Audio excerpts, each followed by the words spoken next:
March, 1943. The Pacific Ocean is restless, its waters carrying the weight of an empire's last gamble.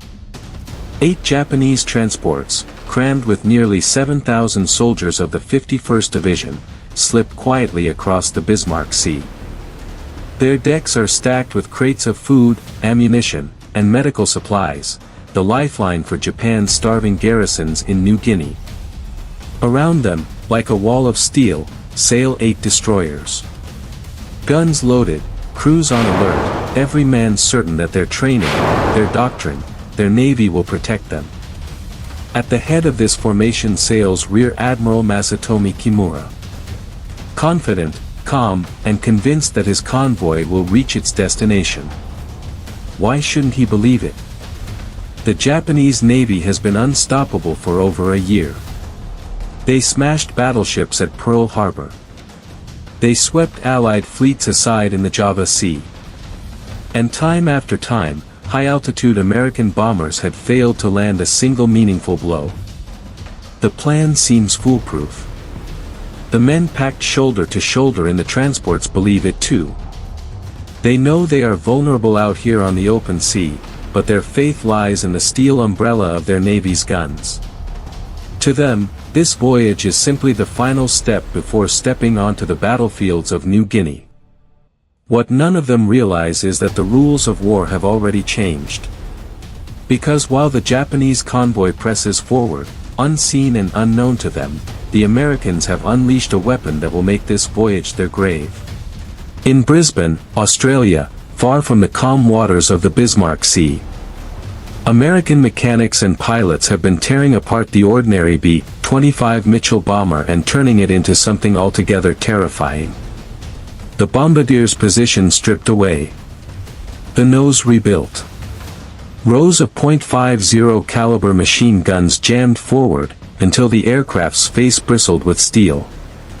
8 guns, synchronized, spitting out over 6,000 rounds a minute, a flying buzzsaw designed to rip ships apart at sea level. This was no factory blueprint, no polished design from Washington. It was desperation and invention hammered together in hot, makeshift workshops. Ammunition belts rerouted. Airframes reinforced. Balance adjusted so the plane didn't shake itself to pieces under recoil. What came out of those hangars wasn't just a bomber anymore. It was a gunship, a flying arsenal. And the guns alone weren't the only innovation. The Americans had perfected a new, reckless, but devastating technique, skip bombing. Dropping bombs from just 200 feet above the sea.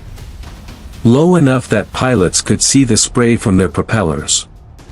The bombs skipped across the waves like stones, smashing straight into the sides of ships before detonating deep inside their hulls. It was brutal.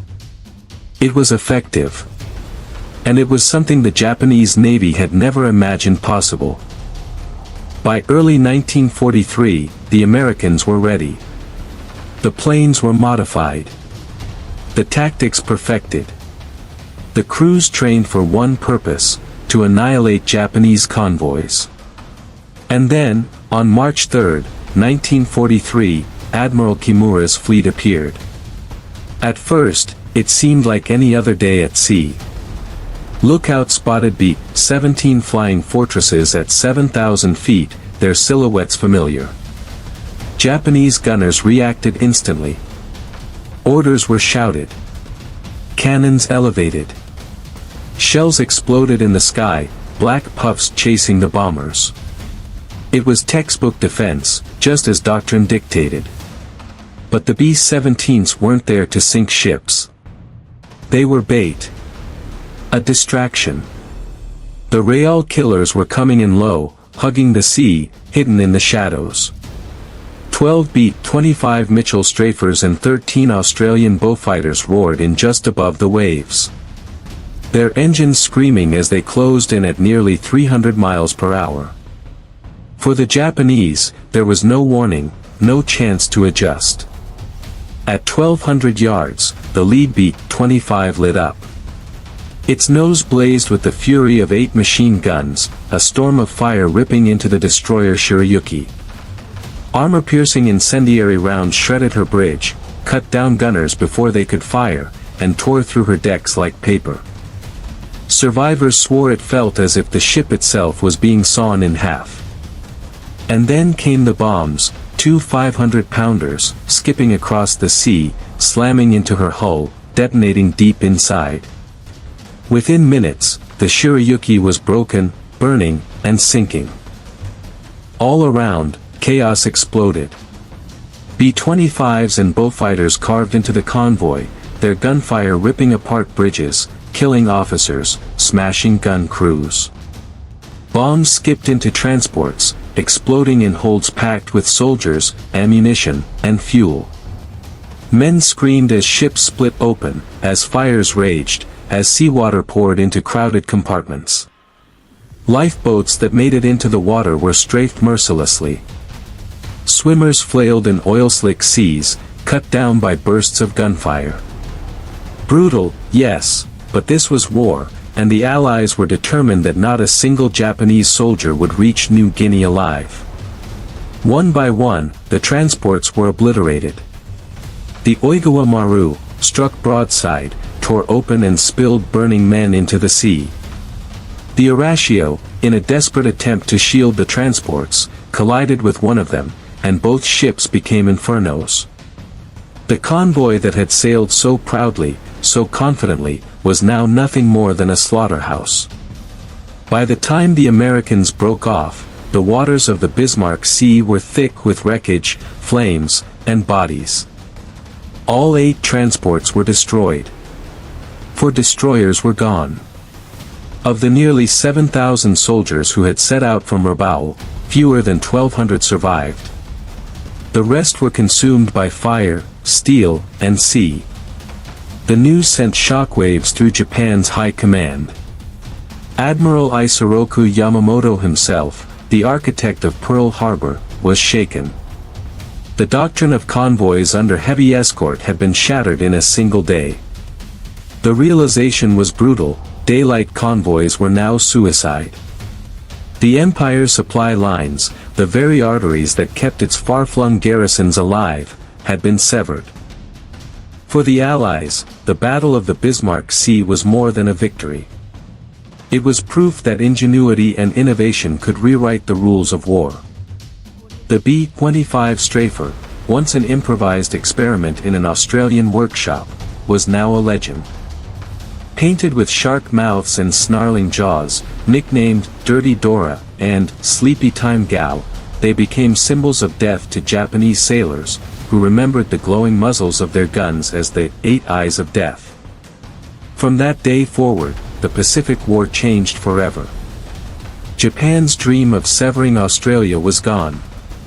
Its garrison starved, cut off, abandoned. And it was not by battleships or submarines that this turning point came, but by the roar of modified bombers and the courage of the men who flew them. The Battle of the Bismarck Sea was not a defeat. It was an annihilation.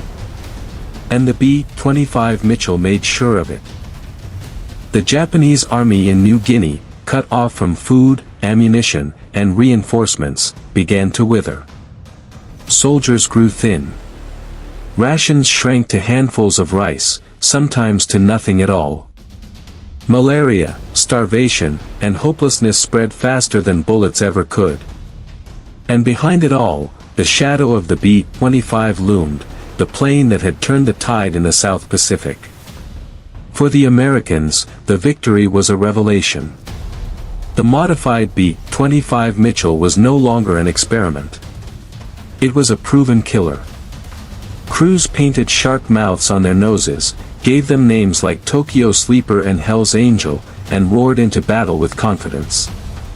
Japanese sailors whispered of them with dread, calling them the 8 Eyes of Death, for the glow of their 8 machine guns when they opened fire at dawn.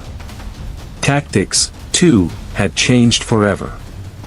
Skip bombing, once a risky idea, became standard practice. Crews trained relentlessly at treetop height, dropping bombs that bounced into ship hulls like deadly skipping stones. It wasn't just effective. It was terrifying.